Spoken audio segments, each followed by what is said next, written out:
You see a brand new ATV on the showroom floor. Shiny plastic, touchscreen display, ride modes, fuel injection, power steering, a price tag that makes your eyes water. Now turn around, walk out of the dealership, drive to a farm, find an old barn, look in the corner. There it is, a 1998 Honda Foreman 450, covered in dust, scratched, faded, ugly. And it started on the first try. This machine is 28 years old. It has been ridden hard, parked wet, and ignored for months at a time, and it refuses to die. Today, I'm going to tell you about the 1998 ATV that refuses to die. I'm going to explain what makes it so indestructible. And I'm going to prove that modern junk can't compete. If you're a senior rider from the US, Canada, or Europe who remembers when ATVs were built to last forever, this video is going to make you nostalgic. And if you're a younger rider who's only known modern machines, this video might change how you think about what quote zero really means. Let's start with the machine itself.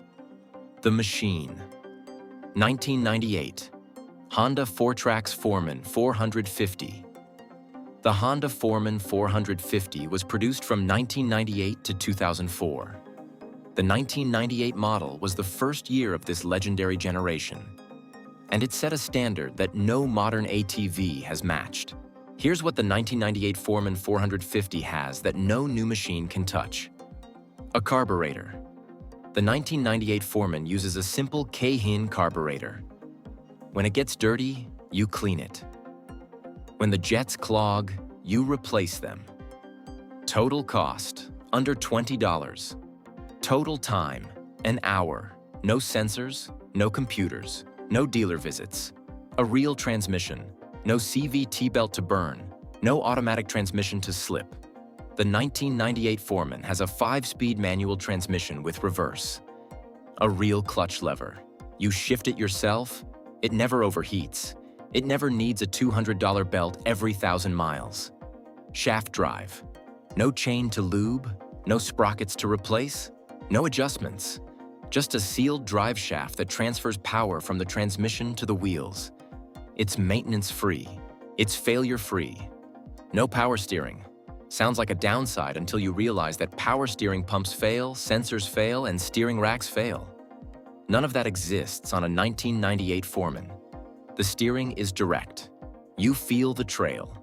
You learn to ride with your body, not with electronic assists. Simple electronics. CDI ignition.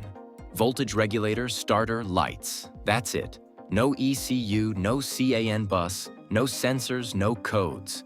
If it doesn't start, you check spark, fuel, compression. The same diagnostic process that worked in 1970 works on a 1998 Foreman. Overbuilt everything. The 1998 Foreman was designed in an era when Honda still built machines for a 20-year service life. The axles are thick, the bushings are durable, the plastic is thick, the bolts are quality. Every component was over-engineered. Now pause here. How many of you remember the Foreman 450? How many of you own one? Comment below. Why the 1998 Foreman refuses to die. Let me explain the engineering philosophy that made this machine indestructible. The engine. The 1998 Foreman uses a 445 cubic centimeters air-cooled or semi-liquid cooled single-cylinder engine. It produces about 24 horsepower. That's not impressive by modern standards. That's the point. The engine is understressed. It runs cool, it runs clean, it runs forever. There are no complicated cooling systems, no radiators to clog, no water pumps to fail. I've seen 1998 Foremans with over 10,000 miles still running strong, still starting on the first or second try, still pulling trailers, still climbing hills. The transmission, the manual transmission, is bulletproof. The gears are cut from high-grade steel. The shift forks are thick. The clutch is robust.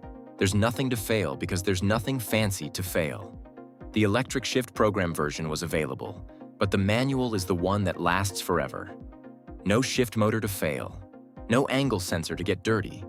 Just you and the shift lever. The chassis. The 1998 Foreman uses a steel frame, not aluminum, not composite. Steel, heavy, strong, weldable. If you manage to crack it, any welder can fix it for $50. A modern aluminum frame? Crack it and the machine is totaled. The repairability. This is the secret weapon. Every component on the 1998 Foreman can be repaired with basic hand tools. The service manual is available. Parts are still available. The aftermarket is enormous. When something breaks, you don't need a dealer computer. You don't need a factory-trained technician. You need a socket set, a service manual, and some patience. The parts availability miracle. Here's something that will shock you. Genuine Honda parts for the 1998 Foreman are still available. 28 years later, a carburetor for a 1998 TRX 450ES is still being sold. A starter carbon brush set is available for under $15. Transmission gears are still in the parts system. Crankshaft components can still be ordered. Try that with the 1998 Polaris or Can-Am. You can't. The parts are discontinued. The aftermarket is thin. The dealers have moved on. Honda built millions of these machines. The parts supply chain is deep. Every single component is still available. New old stock, reproduction parts, used parts from parted-out machines. Whatever you need, you can find it. This is the difference between a machine that was designed to be supported and a machine that was designed to be replaced. Now pause again. Have you ever tried to find parts for an old Polaris or Can-Am? How did that go? Comment below. What modern ATVs lose? Let me compare the 1998 Foreman to a modern ATV point by point. Reliability. A modern ATV might go 2,000 miles before something major fails. A 1998 Foreman will go 10,000. I've seen examples with 15,000 miles on original engines. You'll never see that from a modern Polaris or Can-Am. Repairability. On a modern ATV, you need dealer software to diagnose most problems. On a 1998 Foreman, you need a multimeter and a service manual. Any mechanic can work on it. Any home mechanic with basic skills can work on it. Parts availability. Modern ATV parts are often back-ordered for weeks. 1998 Foreman parts are everywhere. Dealers stock them. Aftermarket companies make them. eBay is full of them. Cost of ownership. A new ATV costs $8,000 to $15,000.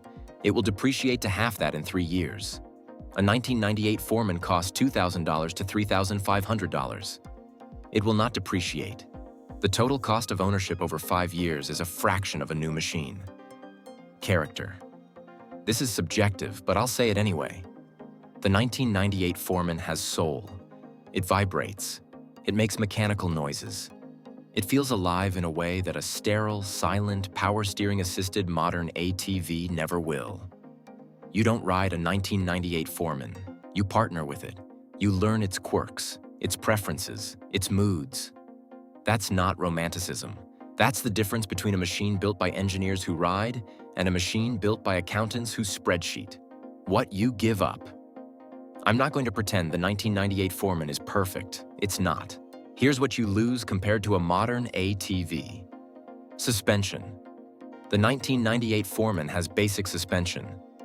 The ride is rough. Your back will feel it on rocky trails. Comfort. The seat is hard. The handlebars are not adjustable. The riding position is agricultural. Ground clearance, about 8 inches. A modern utility quad has 10 or 11. If you ride rocky terrain, that matters. Power. 24 horsepower. A modern 850 makes over 60. You're not winning any drag races. Electric start only. No power steering, no fuel injection, no touchscreen, no ride modes, no Bluetooth, no anything. But here's the thing. Most senior riders don't need 60 horsepower. Don't need power steering at 15 miles per hour. Don't need a touchscreen to have fun. They need a machine that starts, that runs, that doesn't leave them stranded. And the 1998 Foreman delivers that. The 2025 reality check. Here's what's happening in 2025. The used ATV market is flooded. Prices are collapsing. But the 1998 Foreman is holding its value better than almost anything else. Why? Because people know. They know that a 1998 Foreman will outlast a 2021 Polaris. They know that parts are available. They know that any mechanic can work on it. In a market full of disposable machines, the 1998 Foreman is a keeper. And buyers are willing to pay for that. Where to find one? If I've convinced you to hunt for a 1998 Foreman 450, here's where to look. Facebook Marketplace, the best source for used ATVs. Search for quote 1 or quote 2. Set alerts. Be patient. Craigslist, still useful in some areas. Fewer listings than Marketplace, but occasionally you find a gem. ATV forums. Every Honda forum has a classified section. Enthusiasts sell their well-maintained machines there. Estate sales. This is morbid but true. Older riders pass away and their families sell their well-maintained ATVs. Estate sales can be gold mines. What to pay?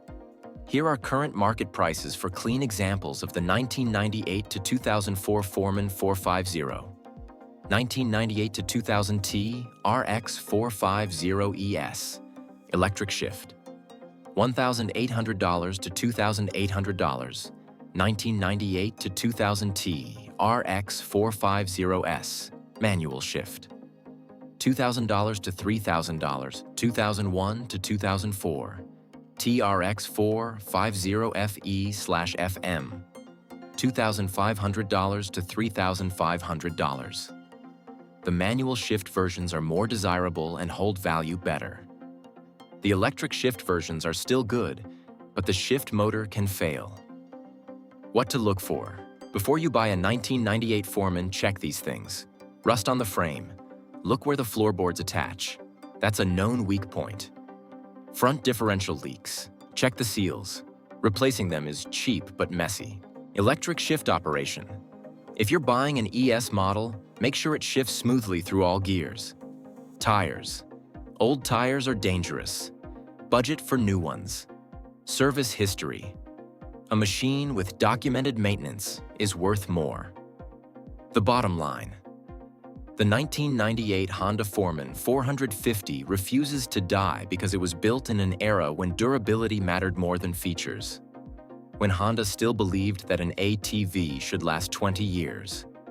When engineers designed for abuse, not just showroom appeal. Modern ATVs are faster, more comfortable, more feature-rich, but they are not more durable, not more repairable, not more reliable.